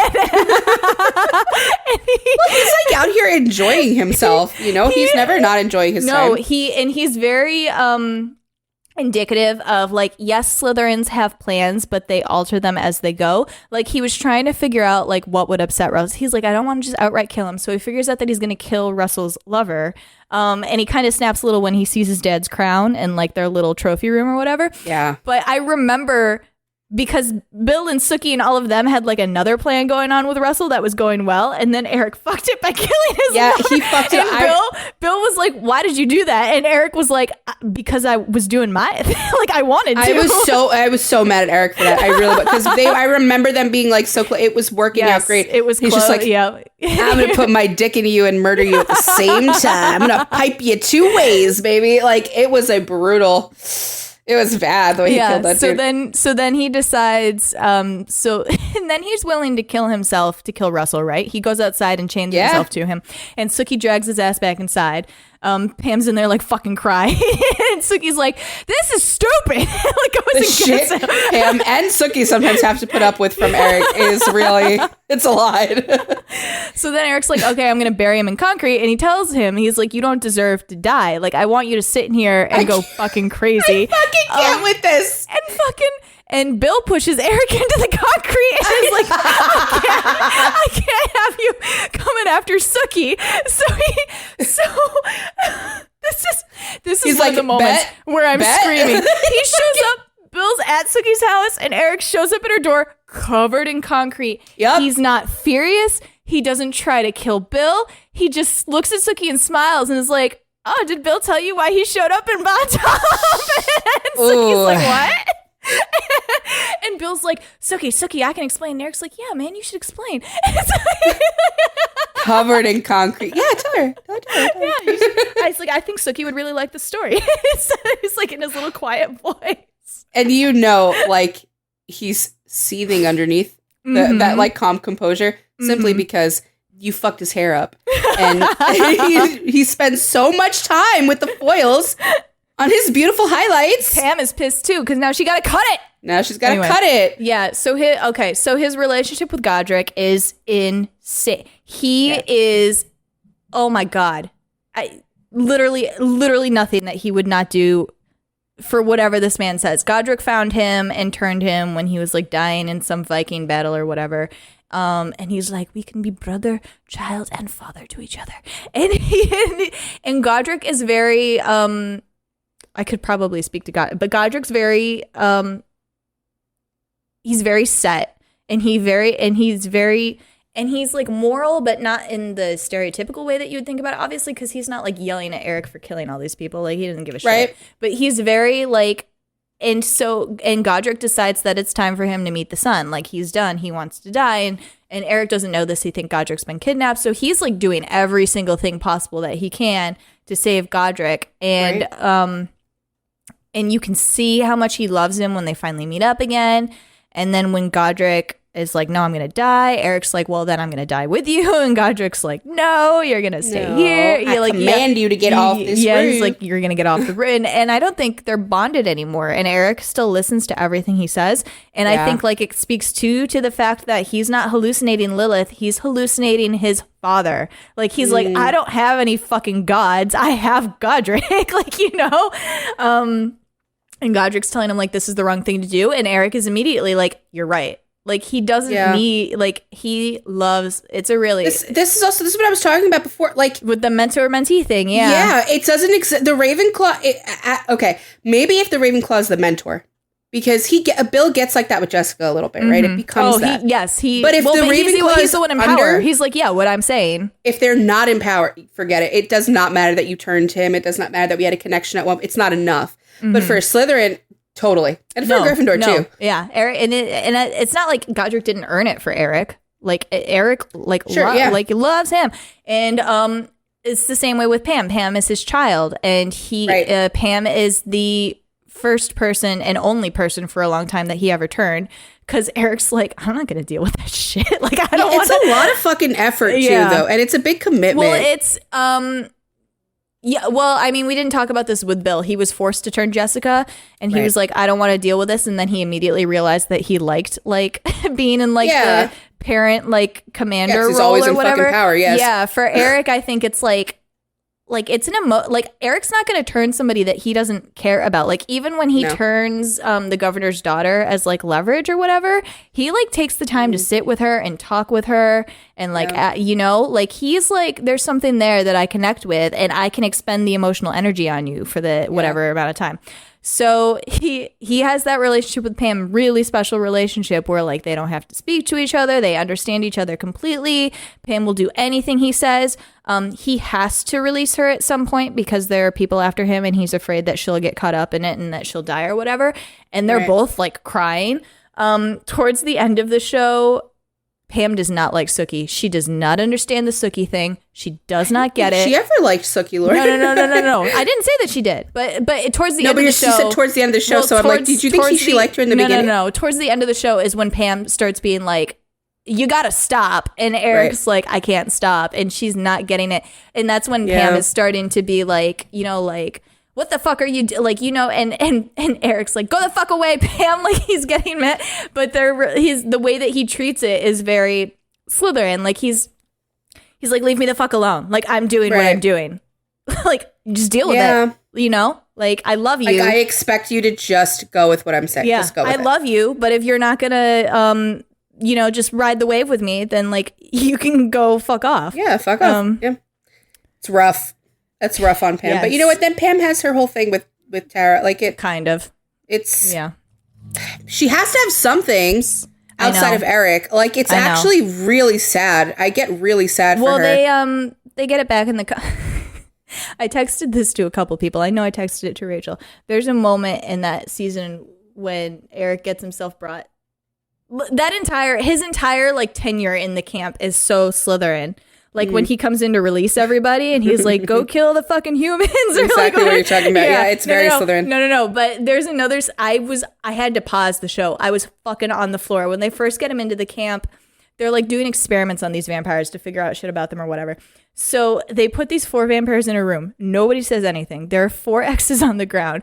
Eric looks around and goes and just stands on an X. And then, he just does it.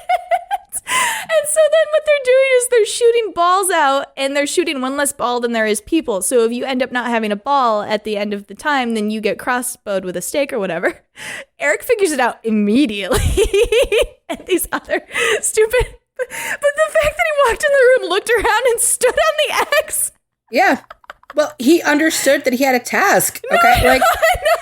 But I was losing it because I was like, nobody will understand. You go into a room and you look at what the room is telling you to do, and then you do it so that you can figure out what's going on. Yeah, probably the other 3 houses. Probably it would take a minute before stepping onto the X or they would say for something. Different reasons. They'd be like, "What the fuck is going on?" He just silently goes over there and is like, "All right, now what?" Yeah, because Slytherins are one of the skills that they have is just that they're natural problem solvers. So and adapters.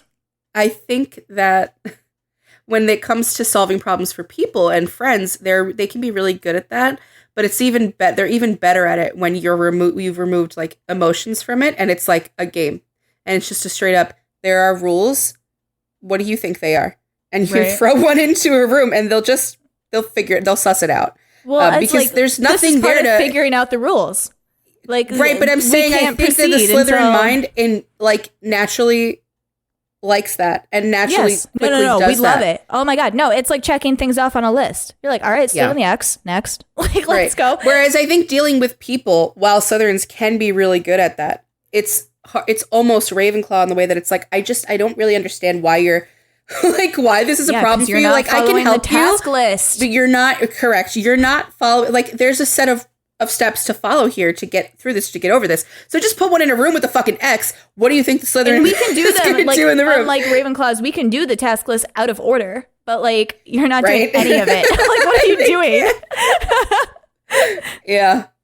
Because I can see a Ravenclaw going into the room and seeing the X on the floor and like not immediately walking over to it at first because they haven't assessed the whole room yet. Mm-hmm. They haven't like looked around and decided which X is the best to stand out. Like, they're going to take a minute longer. They're going to take a beat longer. They're really, really observing. And I think a Slytherin's quickly like, well, I want to play the game. Yeah. This is a game I want to play. Yeah. Let me play. I want to show you how good I am. Like, I want to play the game. I want to show you how good I am. No, there's a moment, like, they have Pam in the psychologist room and they're asking about make or mate, and she's like telling him that she's fighting with Eric at the moment. So they put Eric in the room alone at first, and they're like, "Ooh, you're gonna show us how strong you are by killing." And he's like putting on a show. He's like, "I'll fucking do it," like, then Pam comes in and they expect them to kill each other, and they don't. So at the end of that season, it's very Slytherin too. Eric fucks off. He's like, he abandons everybody. He doesn't say a word to anybody. Pam finds him, and he has I can't remember what it's called. He has the vampire HIV. And Hep V. It's Hep V. Is it Hep V? Yes, it's Hep V. So he has Hep V and hepatitis V. So he has Hep V, and Pam finds him like dying in another country somewhere. And she's like, "Why wouldn't you come back? Why wouldn't you tell me? Like, we can find a cure or whatever." And Eric is like, "No, like, everything's done. Like, I'm ready to die. Like, I'm old enough. I am, like, I don't have Sookie. Like, like, I'm just ready to go." And Pam's like, "How fucking," like, she tries this first. She's like, "How fucking dare you do that to me? Like, you're Eric Northman, blah, blah, blah." And finally she gets him with fucking the pastor's wife is still alive. Don't you want to kill her? Yeah. Sarah Newland's still alive. And then he's like, "Let's go. Let's fucking go." Well, the other thing that I don't think is always, it's very apparent in Slytherin vampires. I don't think it's always apparent in Slytherin humans, but it's very clear in Slytherin vampires. They're really impulsive. Really, really impulsive. Yeah. And because I think human Slytherins are more, like, they're not as fast naturally as a vampire is fast, so it seems more impulsive. When human Slytherins are like, "That's tomorrow me's problem," it actually is tomorrow. Vampires are like, Yeah, but it's like could be years.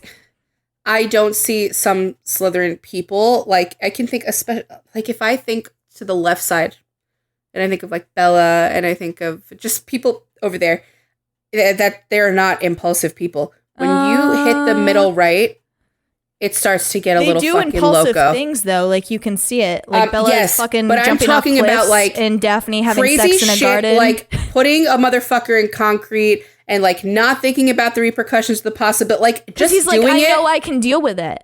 Like, he's not worried. I get that. It doesn't make it less impulsive, like, or less batshit fucking crazy. Like, even Viola, we talked about last week, that whole thing is...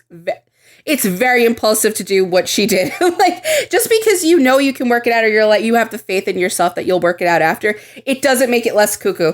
Like, it's so wild to me sometimes. I like Spike. And the one we're going to talk about next time. Mm-hmm. It's so much. It's like, stop it. Like, please. And sometimes Eric does it too. Like, yeah, no, because it's funny. But Eric, like, with just fucking off and not being able to be found, and, like, his child, like, begging and crying and being like, please come back for me. No, I don't think so. Like, no, I think it's time. But this bitch is still alive. Murder. Yeah, I'll go back now for that. I have like, something to live for. Insane people. I can't. There was, I don't know, I guess we can probably count this because it was an official interview. Because, Eric sells the house back. He bought Sookie's house so that he could control. Yeah. He could go inside whenever he wanted or whatever. Right. It's also for her, like, Well, yeah. It's that, but it's also, I think he wants to take care of her. But she's not protected. That's the thing. He wants to be able to go inside, and she can't uninvite people. We should talk about Amnesia, Eric. Don't remind me. But they did do an interview afterwards where, because, the show ends and Bill's dead and, like, Eric's still around, and they have Sarah Newland chained up in the basement, and they're charging $10,000 to suck on her for 40 seconds. So that's another Slytherin thing, too, that he didn't just, like, he double-crossed those business people who wanted to, like, make the cure and, like, and, like, they wanted him to be the face or whatever. He's like, I'll just kill you all and do it myself, and also I'll keep this bitch chained up in the basement. And that's fitting punishment for her. But so they did an interview where they were like, does Eric, like, still care about Sookie? And Alexander Skarsgård, and I think the writer Alan Ball of the show, was basically like, he's like, for the rest of her living life, he's like stopping shit from coming after her. Like, he's like actively looking out for her. Yeah. I believe it. Yeah, he loved her and he never stopped. Even when he did right after she rejected both him and Bill, that's when she gets kidnapped by the fairies. And they both hear her scream, and Bill's gonna go after her, and Eric's like, no, she rejected us, fuck Sookie. He literally is like, fuck Sookie. Yeah. And, like, he wants to feel it anyway. He wants to feel it so bad. Like, he says stuff like that constantly from that point on. Like, fuck, I don't care about, like, he tells her to her face, like, I don't care about you.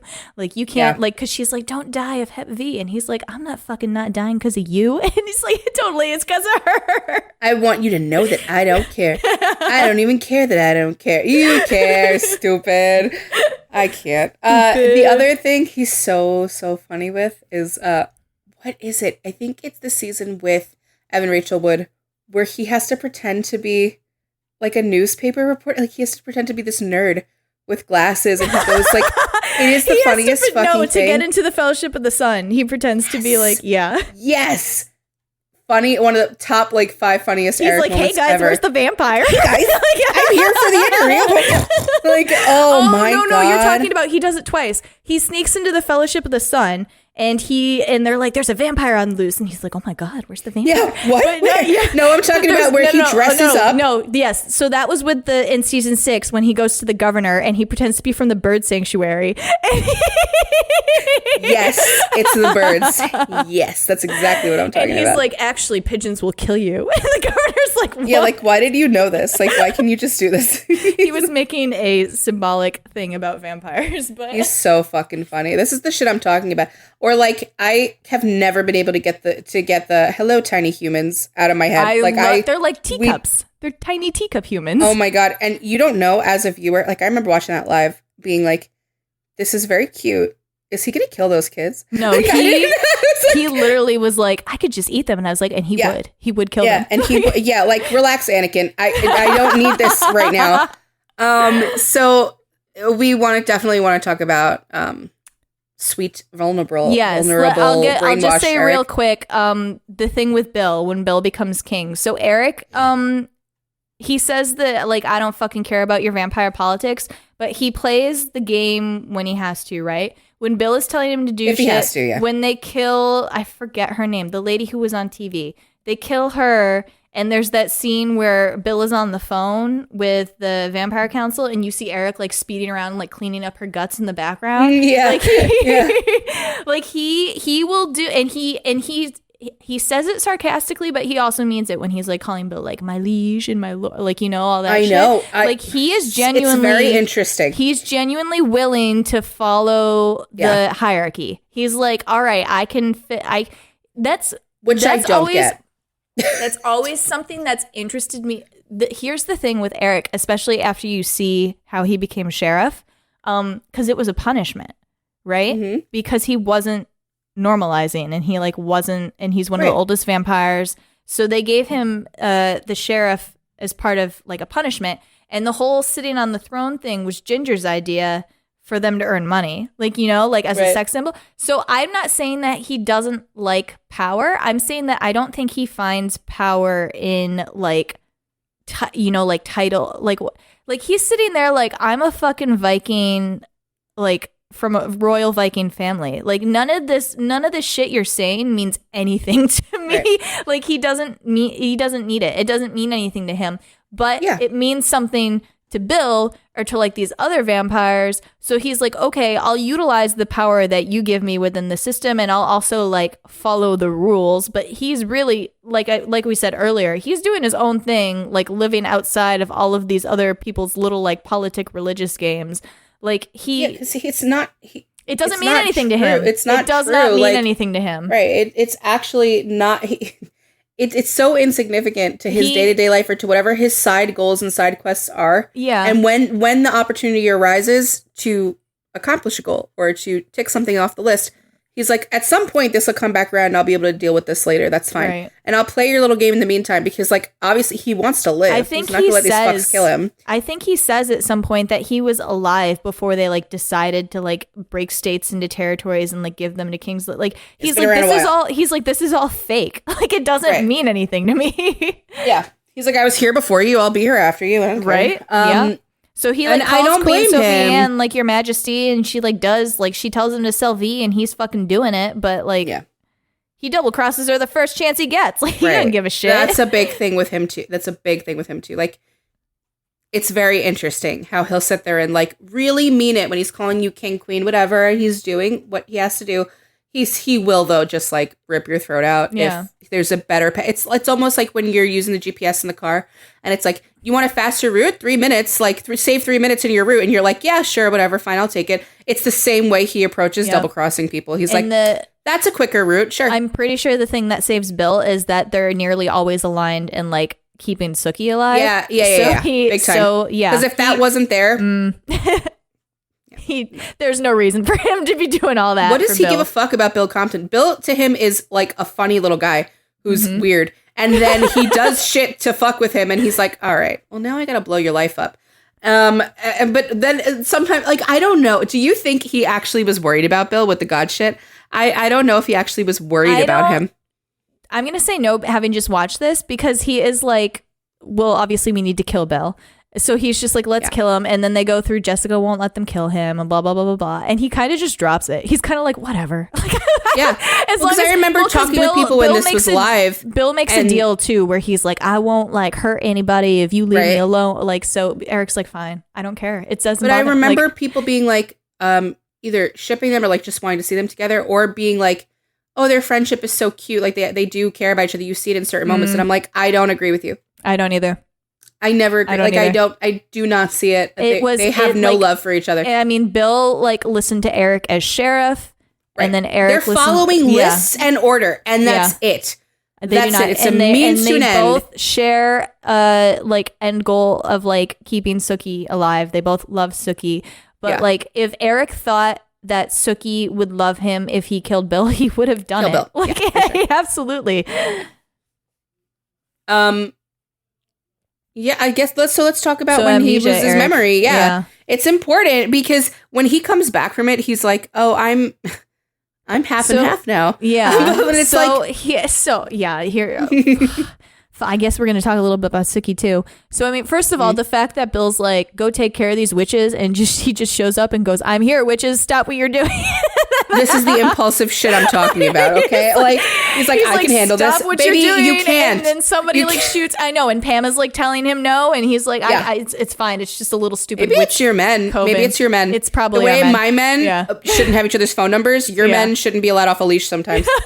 Yeah. He shows up and is like, stop. And somebody does something that makes him rip a head off, and then Aunt Petunia like gets overtaken by the ghost of the Spanish lady and Spanish witch, and they take his memory away. So Sookie finds him walking down the road and tells him who he is, and he's not. So he's here's the thing, Sookie, because she's a fairy, smells really good. So that's what got him first, I think. He was like, you smell really good. And she's like, you cannot bite me. And so he's like, okay, I don't want to like bite you. Like I do want to bite you, but like you're helping me, so I'm not going to bite you. But he's not a Slytherin without his memories.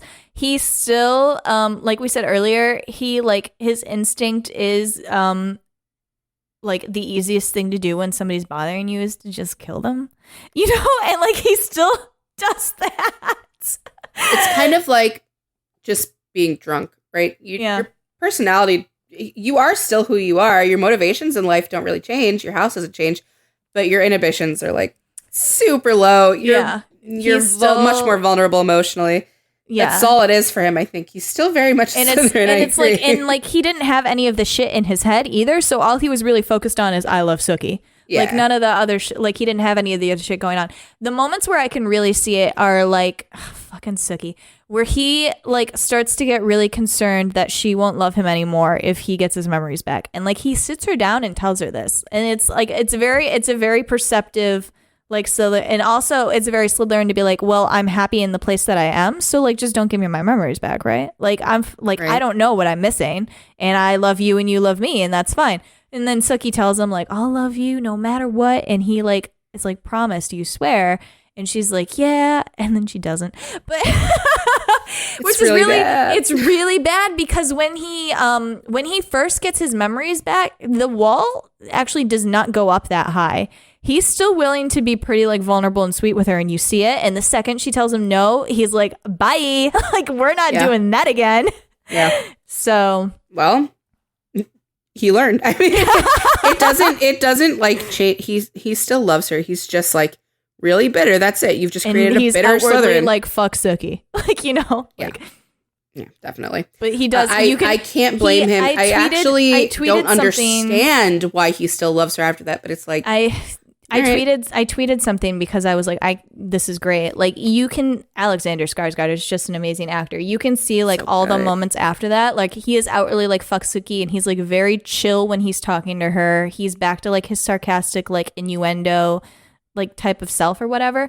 But when he's in a room with her and she's not looking at him, you can catch him with the look on his face where he's just like, I love you so much. And I'm like, yeah, this poor man. Like, and I think it's very Slytherin too that he did not need to be murdered to stay away from her, where he's just like, whatever, I got my own thing going on. Like he's, I think we talked about it. I don't remember when we talked about it. I was bringing up like the Slytherin vampire we've talked about is Spike. And I remember Lauren was saying something about how like, he's a very extreme example of like he gives up all the Slytherin secrets really easily. Mm-hmm. He's kind of like, it's kind of like you've amnesia Eric a little bit, like slightly, because it pours out of him. So he'll be like, whatever, fuck you, I don't care. Why do you want to go on a date? Do you want to go on a date? Like it's right there on the surface. Whereas with others, so that like Eric, he's very different from Spike, where he would not say it to you. He would not admit it even a little bit. Like you got to look for the expression. If she had ever grown a brain and decided that she needed to go back to him, the work that she would have had to put in order for him. He's not going to believe it. Like, come on, you fucked up. That's rough. That's not really, even really just hard. Not believing it. Just like, you haven't earned that part of me back. Like, oof. Yeah, that's.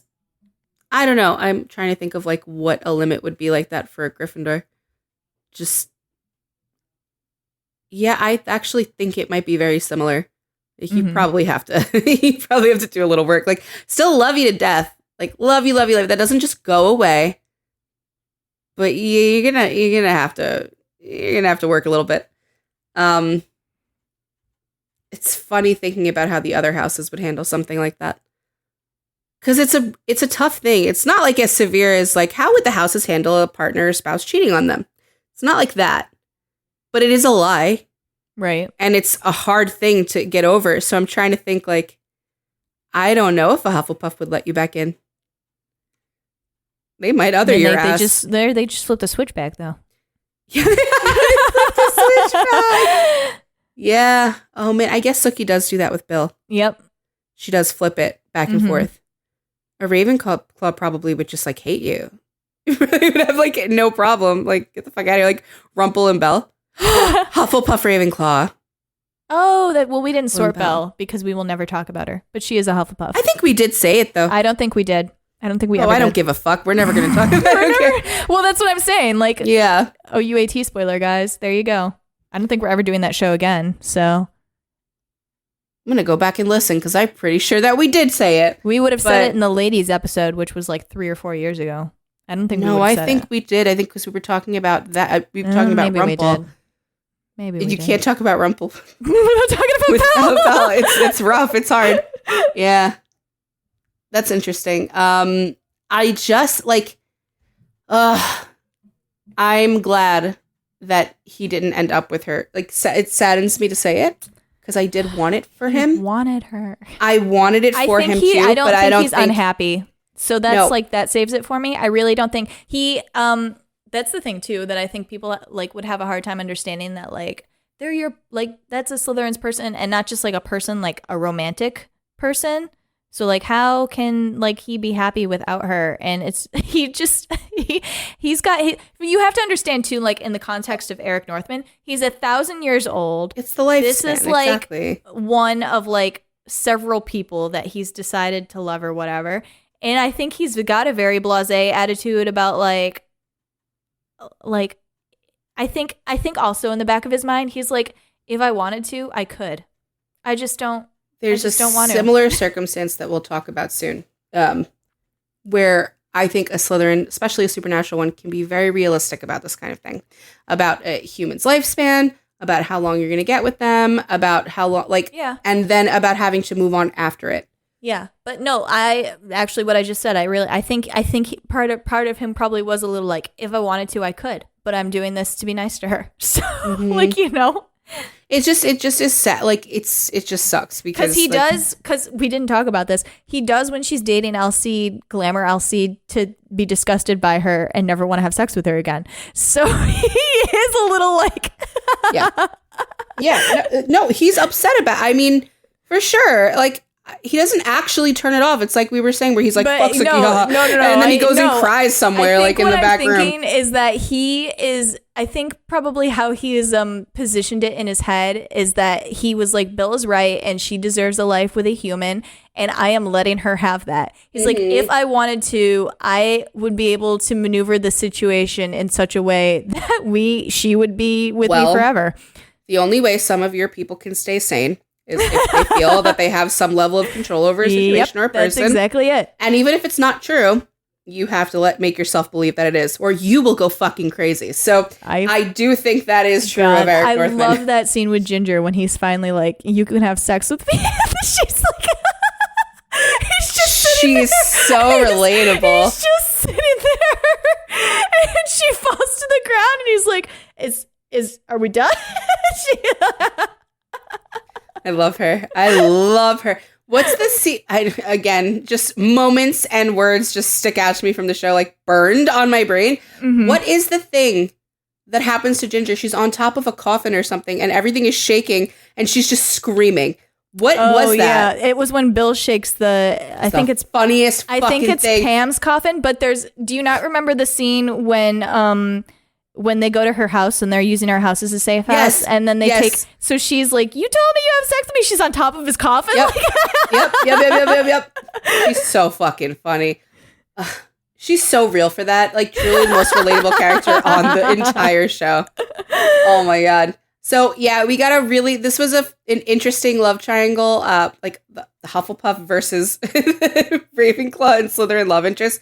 It's why I think it's so interesting and compelling. They're really fun love interests for a character to be in a triangle with, because they're so stubborn. Mm-hmm. And they're both so weird. And they're both so fucking Lulu, like, in different ways. And Sookie, sometimes you gotta just, like, she's not my favorite, but there are times where I feel her. And I'd be like, I would be so exasperated if these were the men in my life. Like, I'd be so exhausted. Mm-hmm. Like, everything is so life and death, and you're mine, and you belong to me. Like, no, belong to me. Like, I get her sometimes where she's like, fuck off. I don't belong to shit. Leave me alone. Like, just for the principle of it. Right. She does belong to, at least like Bill. She does. She knows it. But it's rough. They're very possessive. They're just cuckoo. I don't know. Like, they really are. And I get her. I get the women on this show who are constantly like, oh my God, enough. Like Pam, like Sookie, like Tara sometimes. Like, I get them. Because sometimes Bill and Eric, it's like, enough. Mm-hmm. You two are fucking annoying sometimes. Enough. Shit always seems to go wrong. Yeah. All right. That was True Blood. Well, the first part of True Blood. Yeah. I think we'll be doing more. There's honestly a lot of good characters to talk about. So many. Yeah. There's a lot. There's a lot here. We haven't even touched our most hated. And I haven't even touched my most loved. So I'm very excited for the other ones. Definitely look out for an episode in the future with Haley, because she's a big True Blood fan too. She's really excited to finally get to talk about it too. And we're psyched to do that. But you will have heard Haley on our last episode too. So you got your fix. Yes. Your yearly Haley fix. Yes. So next time, since it is spooky season and it is a vampire season, we're going to continue rolling out some of our favorite vampires with the Vampire Diaries. So we are finally going to talk about some characters over there. Finally. I'm currently in season 5. I'm trying to finish, or at least get to like where Elena leaves before we record. So I'm on my way. I'm on my way. Like I told Elena. you can get away with season 6 as long as you also watch the finale. Probably. I'm mid season 7. I've taken quite a long break because it's a little rough out there. I'm telling you right now, I've significantly slowed down in my watch, and it's not like, oh, I'm busy with work and stuff. Because honestly, the first 2 weeks when I was back to work, I was exhausted, but I would be so excited to like get home and watch Vampire Diaries because it was so good. Like season 3, I was like, yes. I'm hitting this point where like Enzo is introduced, and there's all the shit with like Augustine, and like Catherine's a human, and Stefan has PTSD, and I'm just like, y'all, come on, we got to get back on track, and they're not, and I know Elena's leaving soon, and I'm like, oh, what are you gonna do? You still got 2 more seasons. She's in season 6. Yeah, she leaves at the finale of season 6. So I'm gonna get to that point, and then I'm gonna watch the finale. Okay. But I'm excited. I really did enjoy the first half of the show a lot. It's winding down, but still, like, why did the Mickelsons leave? I know I know the reason. I have the answer, but like, why? I'm gonna watch it. They were so funny. I miss Klaus so. I miss Elijah. Elijah's great, but Klaus is like so funny. Come on, like funny. It took you a while to get there, so. Even when he was insane to me, he was so funny. Well, okay, fine. You were like, with Caroline's infatuation with him, you were like, I don't get it. I eventually got it. I mean, it took her a while. It took me a while to get there. It took us both a while to get Even though the first introduction of it was that fucking letter when you were like, ooh. Dude, that scene. Are you gonna kill out me? Of fucking nowhere on your birthday? He's so funny. But we'll talk about that next time. So we will see you for the next vampire episode in 2 weeks. Hope you enjoyed this one. Yeah. See you soon. Bye. Thank you for listening to Sort of Brilliant. If our sorting choices inspired any rage or excitement, we'd love to hear from you. We're open to feedback, suggestions for characters to sort, and solid counter-arguments with citations. Never forget your citations. You can find us hanging out on Twitter and Instagram at SOB_pod or shoot us an email at sortofbrilliant@gmail.com. And since we're not above begging, please rate and subscribe to Sort of Brilliant on Apple Podcasts, Spotify, and wherever else you listen to podcasts. Please share our posts on social media. And if you're a Gryffindor, maybe you'll inspire sorting fights among your own friend group. The theme music is Hot Shot by Scott Holmes. Can't wait to sort with you again next time. Bye!